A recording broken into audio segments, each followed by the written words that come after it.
terjaga seperti yang sudah kita tahu ya. Kalau yang di dalam diri kita ini kan ada segumpal daging ya. Kalau daging itu baik, ya semua baik ya. Nah, jadi yang terpenting sekarang, mari kita sama-sama belajar untuk merubah hal yang paling kuat dulu kita urus, yang menjadi pengendali seluruh hidup kita. Kalau yang kuat diurus, yang lainnya nanti akan ditunjukkan oleh Allah ke dalam apa yang Allah berikan terkuat potensinya untuk diri kita. Allah pasti akan membuat segala sesuatu yang Allah hadirkan ke dalam kehidupan kita, yang Allah gerakkan kepada diri kita, Allah sudah jamin. Ya, kalau Allah sudah jamin, kalau kita nggak yakin dengan jaminannya Allah, terus kita yakin dengan jaminannya siapa? Memangnya ada yang lebih tinggi dan lebih kuat kekuatan dan kekuasaannya selain Allah? Memang ada? Nggak ada kan? Nah, kalau nggak ada, terus kita mau berasa diri sama siapa kalau nggak sama Allah? Ya kan? Kalau kita nggak berasa diri sama Allah, ya udah, di situ kita dikendalikan oleh pikiran. Oh, nanti capek lah ya aku ya.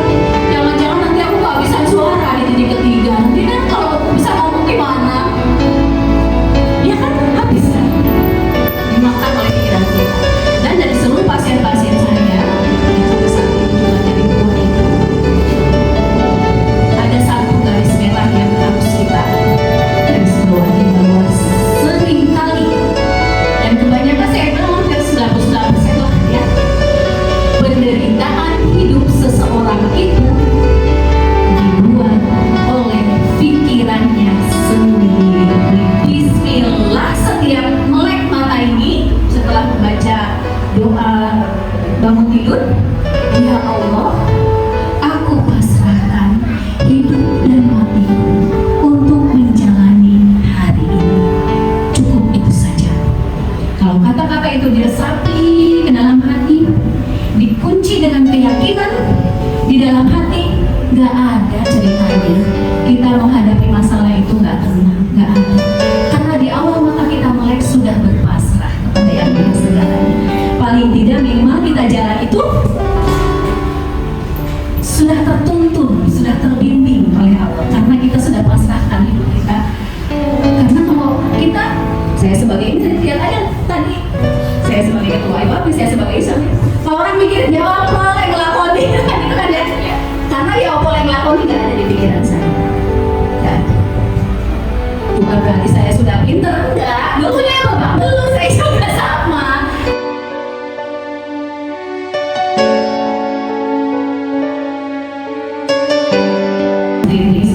Dengan grade sendiri-sendiri.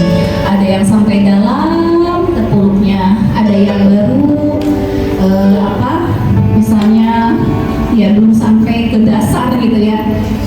Allah takdirkan untuk ada yang mengingatkan, yang menasehati, kemudian dia terbuka menerima nasihatnya. Karena banyak sekali orang yang menasehati ya, tapi kalau dirinya sendiri tidak menerima, tidak membuka wadah diri, ya nggak masuk nasihatnya.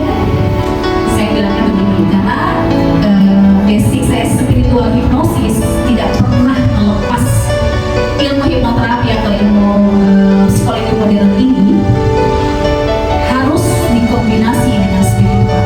Karena kalau tidak dikombinasi oleh spiritual, sementara kita ini oleh Allah diberi 3 jenis kecerdasan: kecerdasan spiritual, kecerdasan emosional, kecerdasan intelektual.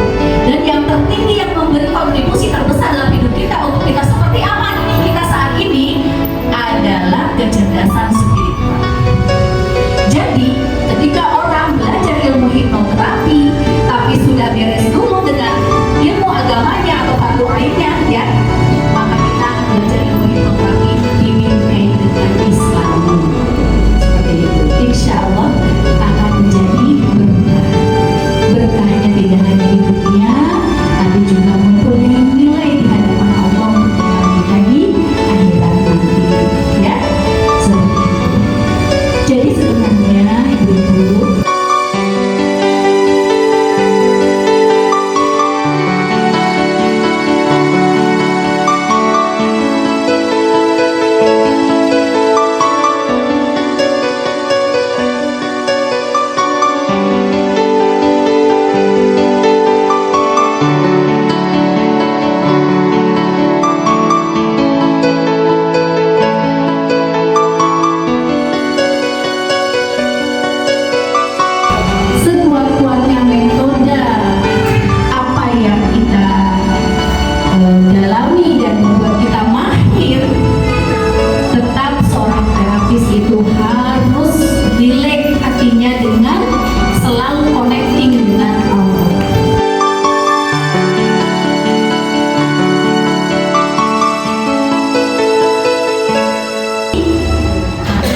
ihsan, bukan bahasa dirinya, manusia menjadi manusia yang ihsan, yaitu merasakan setiap kejadian apa, oh kenapa Allah hadirkan ini, pasti ada kebaikan.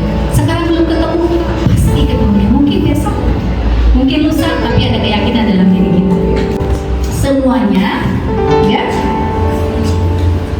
itu pas-pas semuanya kan. Kalau saya ngasihkan barang, tapinya saya masih ambil, ada apa nih? Ambil ini satu, berarti kan belum 100% ya? Ini mesti saya pegang ya? Jadi masalah itu kita nggak pegang apa-apa, nol, ya? Itu pasrah namanya, pasrah. Kalau nggak kayak gitu masih mikirin, itu belum pasrah. Sadari, kalau sudah sadari, berdamai. Kalau sudah berdamai, lepaskan. Lepaskan itu pasrahkan. Lepasnya jangan ke sembarangan. Bisa di tempat, lepaskan bisa di ke tong sampah, bisa. Maksudnya tong sampah emosi ya. Cuma dalam bayangin kita tong sampah, buang masukkan ke tong sampah, biasanya saya gitu kalau anak kecil. Karena kan ilmu agamanya masih belum sampai ke situ ya kalau anak kecil. Bayangkan depanmu ada tong sampah, rasa marahmu masukkan dalam tong sampah, sekarang marahmu sudah ada di tong sampah, sekarang udah nggak ada lagi dalam diri kamu. Akhirnya dianya lega gitu ya, karena dalam pikiran dia sudah hipnosisnya yang maju, bawah sadarnya yang bekerja bahwa marahku adanya di tong sampah. Tong sampah imajinasi maksudnya ya, tong sampah imajinasi, jadi merasanya dalam diri udah nggak ada, jadinya dia enteng. Setelah enteng, udah memahami ilmu, udah percaya diri, udah menemukan potensinya, udah menemukan suksesnya, agar hati kita terbuka dan mudah terkoneksi dengan Allah. Boleh pejamkan mata itu tujuannya untuk menyambungkan pikiran dan perasaan. Kepala kita boleh pejamkan matanya, izinkan sambungkan pikiran dan perasaan kita. Tangan kita yang sebelah kanan simpan di dada.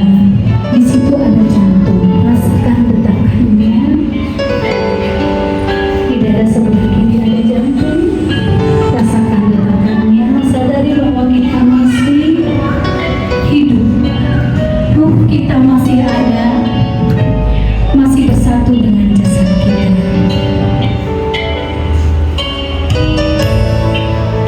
Kita ucapkan bismillah bersama. Bismillahirrahmanirrahim. Sudah jelas, ikuti kata-kata saya.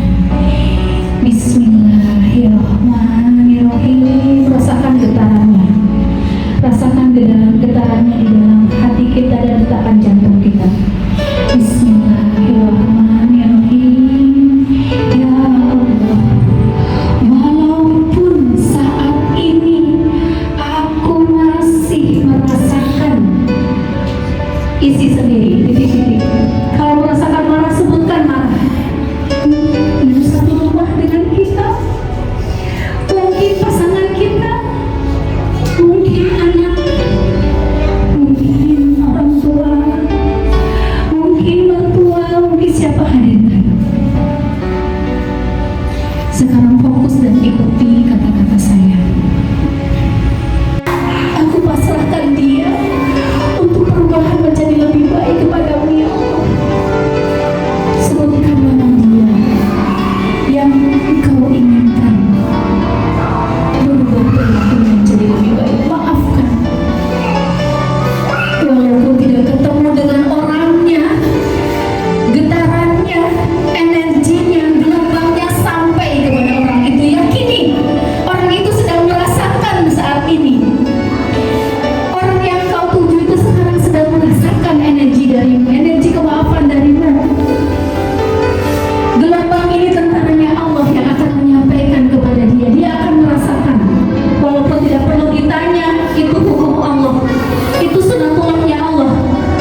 sana ibu-ibu.